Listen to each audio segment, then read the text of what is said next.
Students, today in the D and F look element will continue with the oxidation state. Okay, first of all we should know what is oxidation state. Oxidation state.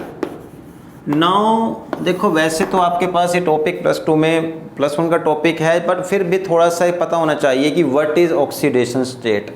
Oxidation state क्या होता है कि जब कोई compound बनता है तो compound किससे बनेगा? अलग अलग एलिमेंट्स से। जो वो अलग अलग एलिमेंट्स हैं उनमें हर एलिमेंट पर कोई चार्ज आएगा with respect to the other element. जैसे मैं एग्जांपल लेता हूँ, फॉर एग्जांपल ये आपके पास कंपाउंड हो गया फेरस ऑक्साइड।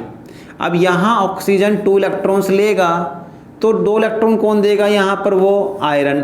तो ये जो एक चार्ज डेवलप हुआ है with respect to oxygen, iron पर एक चार्ज आ गया, दैट इज +2 चार्ज, इसे हम बोल देते हैं ऑक्सीडेशन स्टेट। ऐसे ही क्योंकि आयरन ने अपने 2 इलेक्ट्रॉन लूज किए तो ऑक्सीजन ने गेन कर लिए, -2 चार्ज आ गया, तो इसे ही हम ऑक्सीडेशन स्टेट बोलते हैं। So what is oxidation state?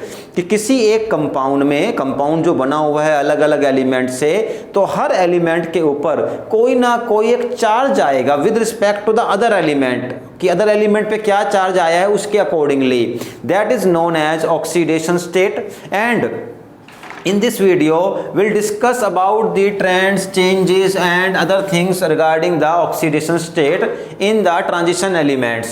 अब देखो इसमें जो क्वेश्चन आएगा वो आपका 3D सीरीज में से ही आएगा, इसलिए कहा हुआ है मैंने आपको कि 3D सीरीज के सभी एलिमेंट्स आपको याद होने चाहिए। तो फर्स्ट ऑफ ऑल मैं यहाँ पे दोबारा से लिखता हूँ name: scandium, titanium, vanadium, chromium, manganese, iron, cobalt, nickel, copper and zinc. ये सब आपके 3D सीरीज के ट्रांजिशन एलिमेंट्स हो गए। अब देखो पहले काम करो, इन सब की इलेक्ट्रॉनिक कॉन्फ़िगरेशन लिख लो, उससे आपको बड़ी हेल्प मिल जाएगी। जैसे स्कैंडियम होगा, स्कैंडियम का होगा 3D1 4s2। टाइटेनियम के लिए क्या होगा? 3D2 4s2। वनेडियम के लिए 3D3 4s2। क्रोमियम में थोड़ा चेंज आएगा, D5 पहुंच जाएगा एंड 4s1। मैग्नीज में क्या होगा? 3D5 4s2। In the iron 3D6 4s2। In the cobalt 3D7 4s2। in the nickel 3D8 4s2, in copper 3D10 4s1 and in zinc 3D10 4s2। ये electronic configurations हैं और ये आपको help करेंगी समझने के लिए कि कैसे हम ऑक्सीडेशन स्टेट को फाइंड कर सकते हैं। देखो पहली चीज़ तो ज़रा समझना आप कि जो आपके पास ट्रांजिशन एलिमेंट्स हैं वो क्या हैं? मेटल्स हैं। अब अगर ये मेटल है तो इलेक्ट्रॉन लूज ही करेंगे, इस बात का ध्यान रखना। अब एक चीज़ जो बहुत बहुत इम्पोर्टेंट प्रॉपर्टी है ट्रांजिशन एलिमेंट्स की, that transition element show variable oxidation states. Variable oxidation state show करती हैं ट्रांजिशन एलिमेंट। कैसे? जैसे मैं बात करूं, आयरन +2 और +3 दोनों ऑक्सीडेशन स्टेट शो करेगा। मैग्नीज वेरी पर्टिकुलर एलिमेंट +2 +3 +5 +7 इस टाइप से ऑक्सीडेशन स्टेट शो कर देता है। तो इस एक एलिमेंट कई टाइप की ऑक्सीडेशन स्टेट्स को शो करता है and it is known as variable oxidation state. अब पहली चीज़ ये कि transition metals variable oxidation states क्यों शो कर रहे हैं, तो देखो उसका सबसे अच्छा जो रीज़न है वो ये रहेगा। देखो कैसे, मैं एग्जांपल लेता हूँ। मान लो आपके पास ये विनेडियम है और ये विनेडियम की ऑक्सीडेशन स्टेट है, ठीक। अब यहाँ पर S में से 2 इलेक्ट्रॉन चले जाएंगे, वो क्योंकि देखो इलेक्ट्रॉन कहाँ से जाएंगे? पहले बाहर से जाएंगे, तो पहले जाएंगे 4s में से 2 इलेक्ट्रॉन चले गए, कितनी आई ऑक्सीडेशन स्टेट? +2। अब वेनेडियम की, चलो मैं अलग से ले लेता हूँ यहाँ पर, जैसे ये विनेडियम है तो विनेडियम की इलेक्ट्रॉनिक कॉन्फ़िगरेशन है 3D3 4s2। तो क्या होगा, पहले तो ये 2 इलेक्ट्रॉन बाहर चले जाएंगे, ठीक, +2 ऑक्सीडेशन स्टेट आ गई। बट डी में पड़े हुए हैं अभी इलेक्ट्रॉन, अगर डी में से एक इलेक्ट्रॉन और चला गया तो 2 यहाँ से गए 3, अगर एक और चला गया 4, एक और चला गया तो +5, 3 + 2 5, इतनी ऑक्सीडेशन स्टेट पॉसिबल हैं। अब ये वेरिएशन क्यों आई? अगर ये डी में से इलेक्ट्रॉन लूज ना होते तो क्या होती ऑक्सीडेशन स्टेट? ओनली +2। बट अब क्योंकि डी में से भी इलेक्ट्रॉन लूज हो रहे हैं तो इसने अपनी ऑक्सीडेशन स्टेट को वेरिएबल शो किया। अब ये वेरिएबल ऑक्सीडेशन स्टेट का रीजन क्या रहा है कि दोनों एस और डी में से इलेक्ट्रॉन लूज हो सकते हैं, बट ये लूज क्यों हो रहे हैं? ये इसका रीजन है। This is the answer of the question कि due to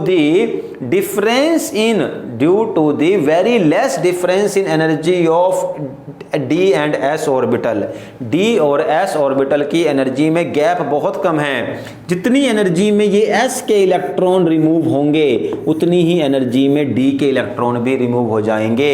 and this is the reason for the variable oxidation state, क्योंकि डिफरेंस लेस है किसमें? एस और डी की एनर्जी में। So due to the less difference in the energy of n means n s and n-1d orbitals, although बोल सकते हो due to the less difference in energy of s and d orbitals, transition और D block element show variable oxidation states. ठीक है, ये एक पहला question very important question है। ये देखो भाई, इसको रखना याद कि एस और डी ऑर्बिटल की एनर्जी में गैप बहुत कम है, इसीलिए transition element variable oxidation state show करते हैं। और वेरिएबल ऑक्सीडेशन स्टेट शो करना ट्रांजिशन एलिमेंट की सबसे इंपॉर्टेंट प्रॉपर्टी है। अब देखो, मैंने बताया अभी वेनेडियम इतनी ऑक्सीडेशन स्टेट शो कर सकता है, क्रोमियम भी कर सकता है, मैग्नीज भी करेगा। अभी लेते हैं इन चीज़ों को। सबसे पहली चीज़ तो ये, इन सब में एक एलिमेंट ऐसा है, ये क्वेश्चन आ चुका है प्रीवियस ईयर में पहले भी, एक एलिमेंट ऐसा है जिसकी ऑक्सीडेशन स्टेट वेरिएबल नहीं है। सब इन सब एलिमेंट्स में एक एलिमेंट, वो कौन सा है? तो ध्यान रखना, वो है ओनली स्कैंडियम। स्कैंडियम में देखो क्या है इलेक्ट्रॉनिक कन्फिगरेशन स्कैंडियम की, 3d1 4s2 पहला एलिमेंट है, डी में 1 ही होंगे। अब देखो s में से 2 चले ही जाएंगे क्योंकि s में से 2 जाने ही हैं। उसके बाद जब ये +2 बनेगा तो डी में कितने हैं? 1। एक्चुअली ये 1 भी लूज हो जाएगा ताकि ये D0 extra stable electronic configuration को अचीव कर ले।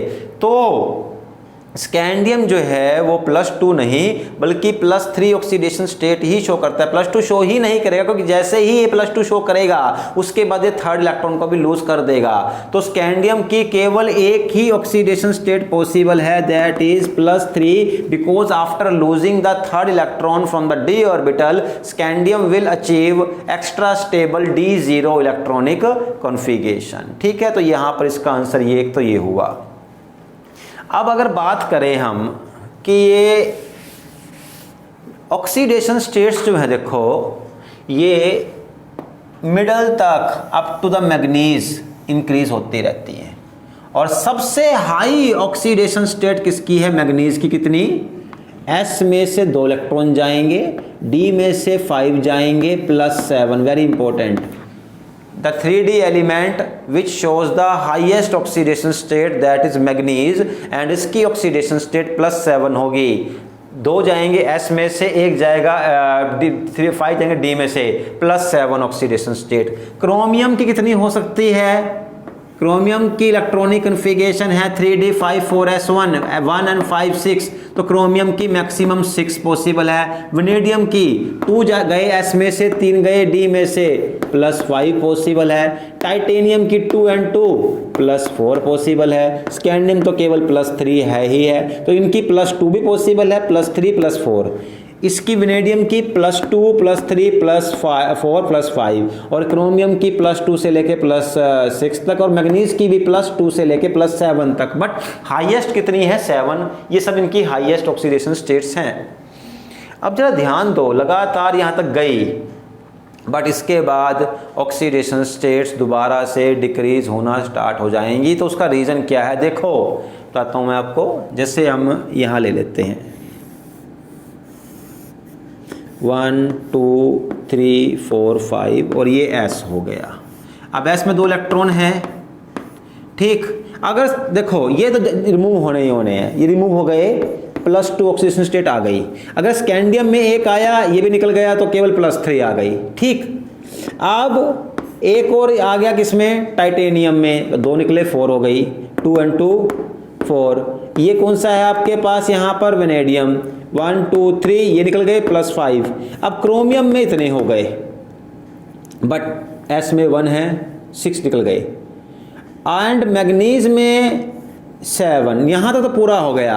लेकिन जैसे ही आप इसके बाद आगे जाओगे, पेयरिंग ऑफ इलेक्ट्रॉन स्टार्ट हो जाएगी, और पेयरिंग वाले इलेक्ट्रॉन नहीं निकलेंगे। जहां इलेक्ट्रॉन्स की पेयरिंग हो गई फिर वो रिमूव नहीं होंगे। तो इसका आंसर ये है कि up to the middle oxidation state increase होती है, क्योंकि नंबर ऑफ अनपेयर्ड इलेक्ट्रॉन बढ़ते चले जाते हैं। Due to the increase in the number of the unpaired electrons, the oxidation state increases up to the middle, but after the middle the oxidation state does not increase but decreases because the number of the unpaired electron decreases। ठीक है, तो इसका ये answer रहा आपके पास।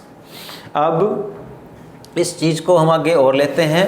तो देखो आपने क्या क्या किया कि कौन कौन सी ऑक्सीडेशन स्टेट आपके पास यहां पर आई। देखो सबसे पहले क्वेश्चन क्या रहा हमारा कि ऑक्सीडेशन स्टेट अलग अलग मीन्स वेरिएबल क्यों पॉसिबल है। वेरिएबल ऑक्सीडेशन स्टेट इसलिए पॉसिबल है क्योंकि एस और डी के बीच में एनर्जी गैप कम है। उसके बाद फिर हमने क्या बात की कि ऑक्सीडेशन स्टेट मिडल तक इंक्रीज हो रही है। Why, because number of unpaired electrons are increasing. After the middle unpaired electrons कम होते जाएंगे, ऑक्सीडेशन स्टेट भी कम होती चली जाएगी। फिर हमने डिस्कस क्या किया कि स्कैंडियम केवल +3 ऑक्सीडेशन स्टेट ही शो करेगा, क्योंकि after losing D3 oxidation state it has D0 electronic configuration which is stable.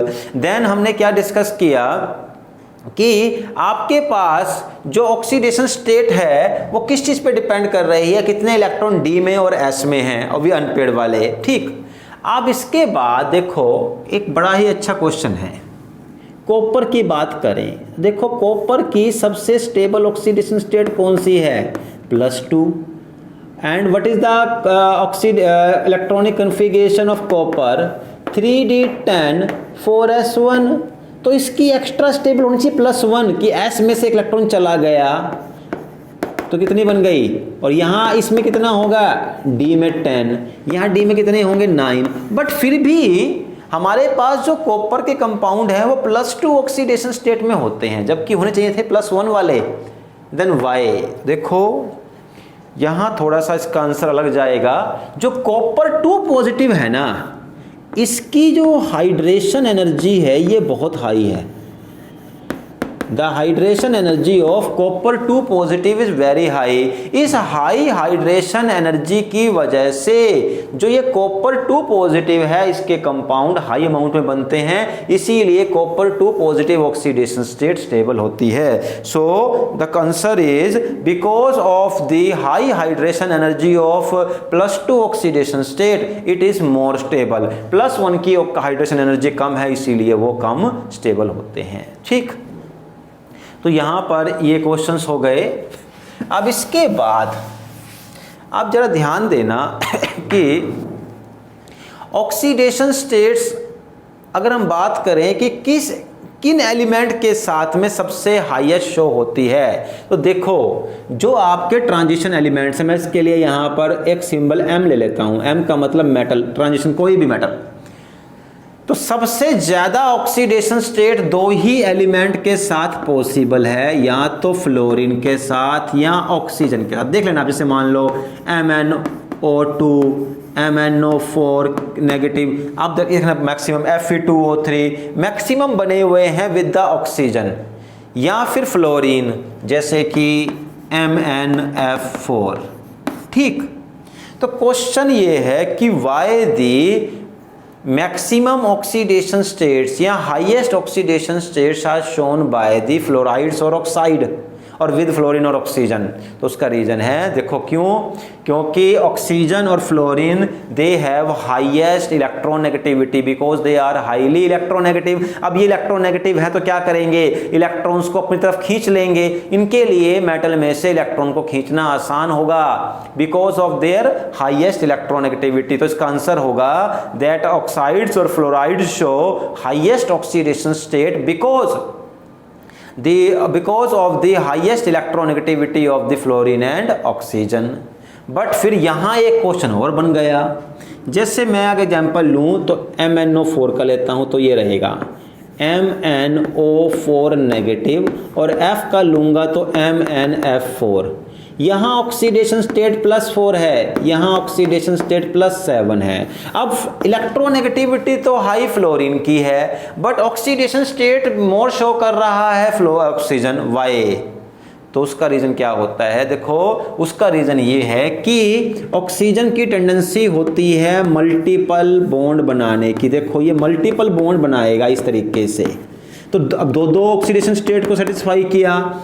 जो फ्लोरीन है वो सिंगल ही बॉन्ड बना पाएगा, तो एक ही ऑक्सीडेशन स्टेट के लिए रिस्पॉन्सिबल होगा। So because of the tendency, very important question, जरा ध्यान देना, because of the tendency of oxygen to make multiple bond it can show highest oxidation state और higher oxidation state than fluorides even though the electronegativity of fluorine is higher than the oxygen.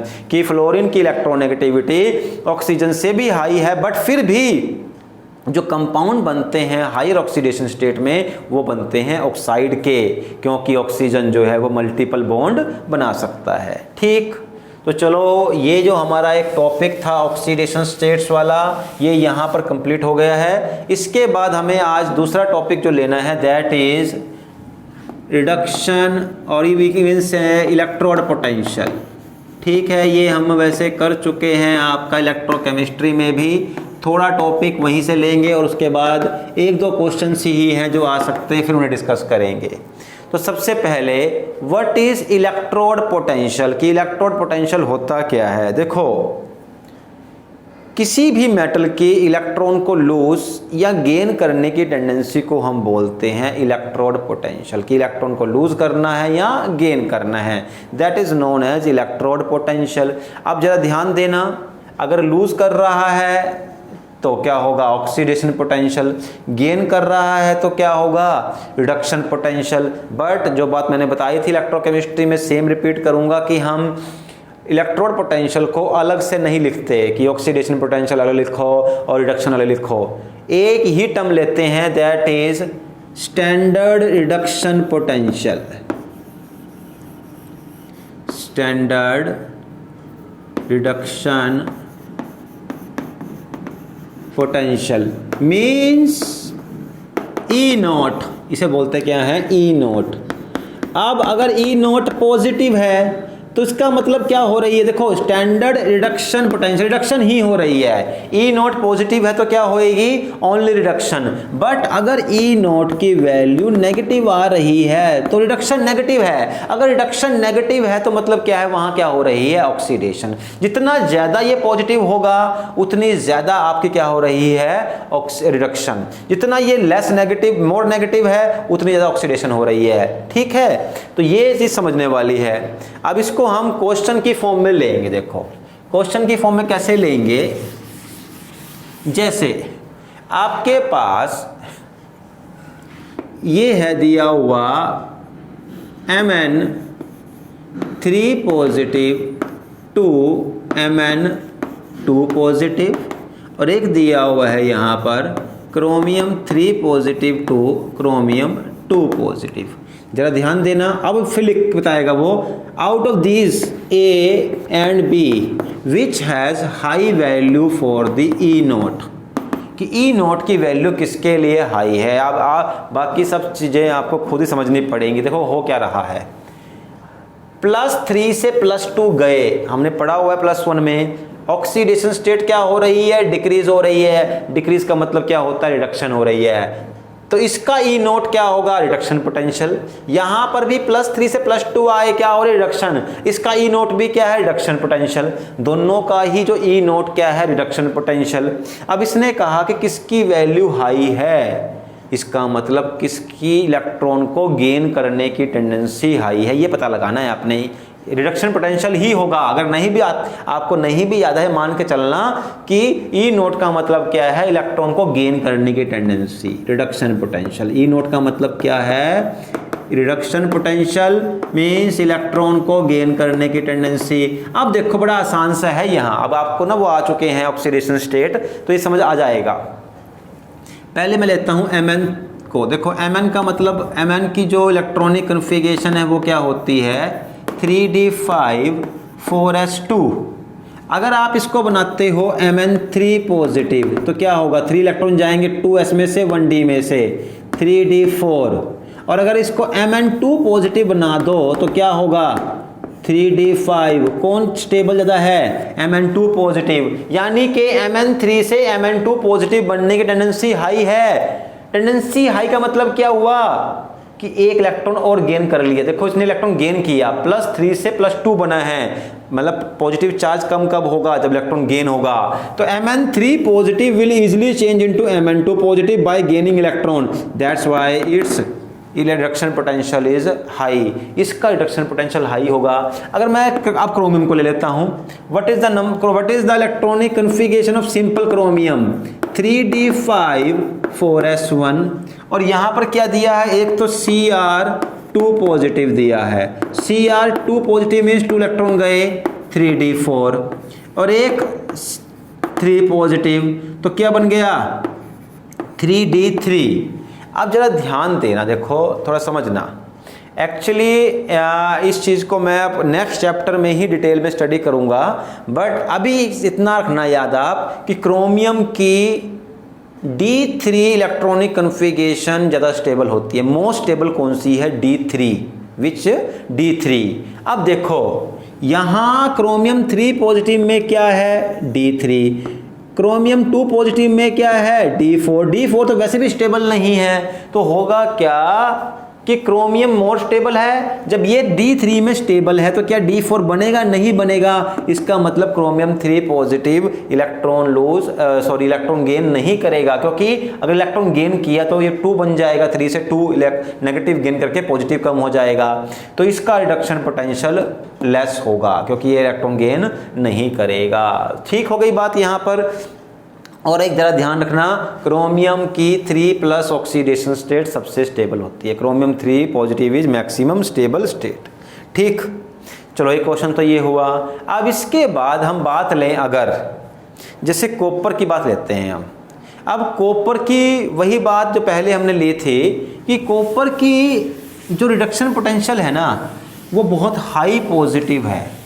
High positive का मतलब क्या है, copper का ई note value high positive है। कितनी है, देखो कॉपर की जो ई नोट वैल्यू है, कॉपर ई नोट वैल्यू ये होती है +0.34 वोल्ट, प्लस में है। इसका मतलब इसकी इलेक्ट्रॉन को गेन करने की टेंडेंसी पॉजिटिव है। किस, अब ये +34 पॉजिटिव किससे है, हाइड्रोजन से ज़्यादा, क्योंकि हाइड्रोजन की 0 हो गई तो 0 से 0.34 ज़्यादा है, मीन्स हाइड्रोजन से भी ज़्यादा है इसकी इलेक्ट्रॉन को गेन करने की टेंडेंसी। तो इसकी इलेक्ट्रॉन को गेन करने की टेंडेंसी ज़्यादा क्यों है, या इसका उल्टा आपको देना पड़ेगा कि why the copper does not lose electron easily, तभी गेन कर रहा है ना ये। तो इसका रीजन ये होता है क्योंकि जो कॉपर है Cu, इसकी एंथैल्पी ऑफ एटोमाइजेशन बहुत हाई है। देखो इलेक्ट्रॉन कब इजीली लूज होगा, देखो इलेक्ट्रॉन को लूज करने के लिए ज़रूरी है आपके पास जो मेटल है उसको कन्वर्ट करो आप पहले एटम्स में। आप डायरेक्ट किसी सॉलिड में से इलेक्ट्रॉन नहीं निकाल सकते, पहले आपको उस सॉलिड को कन्वर्ट करना पड़ेगा in gaseous form, small atoms में। अब कॉपर को एटम में कन्वर्ट करना आसान नहीं है, because copper has very high enthalpy of atomisation, ठीक, इसकी बहुत हाई एंथैल्पी ऑफ एटोमाइजेशन है, इसलिए कॉपर जो है ये इसका रिडक्शन पोटेंशियल हाई है, मीन्स इलेक्ट्रॉन को इजीली लूज नहीं करेगा due to the high enthalpy of atomisation, ठीक। और इसी से जुड़ा हुआ क्वेश्चन है, जिसे आपने पढ़ा होगा +1 में या 9th 10th क्लास 10th में पढ़ा होगा कि कॉपर के ऊपर अगर आप मेटल को गिराओ, मतलब मेटल के ऊपर कॉपर को आप अगर गिराओ तो कॉपर में से H2 गैस प्रोड्यूस नहीं होती। आप वैसे मेटल के ऊपर एसिड भी गिराओ, एसिड को रिएक्ट करके मेटल से क्या निकलता है, साथ में H2 गैस, बट कॉपर से H2 गैस नहीं निकलती। तो क्वेश्चन ये है कि why the hydrogen gas is not displaced during the reaction of acid and copper. तो उसका रीजन ये होता है due to the very high reduction potential of copper. Copper का रिडक्शन पोटेंशियल हाई है, इसीलिए वहां से हाइड्रोजन गैस लिबरेट नहीं होगी, या फिर हम कहें H पॉजिटिव आयन भी प्रोड्यूस नहीं होंगे, क्योंकि इसका रिडक्शन पोटेंशियल हाइड्रोजन से भी ज्यादा है। Because of the reduction potential of copper more than hydrogen, it will not produce hydrogen gas और हाइड्रोजन आयन, ठीक। तो ये हमारे पास आज का सेकेंड टॉपिक भी कंप्लीट हो गया है, and in the next video will discuss the other topics from the D block element.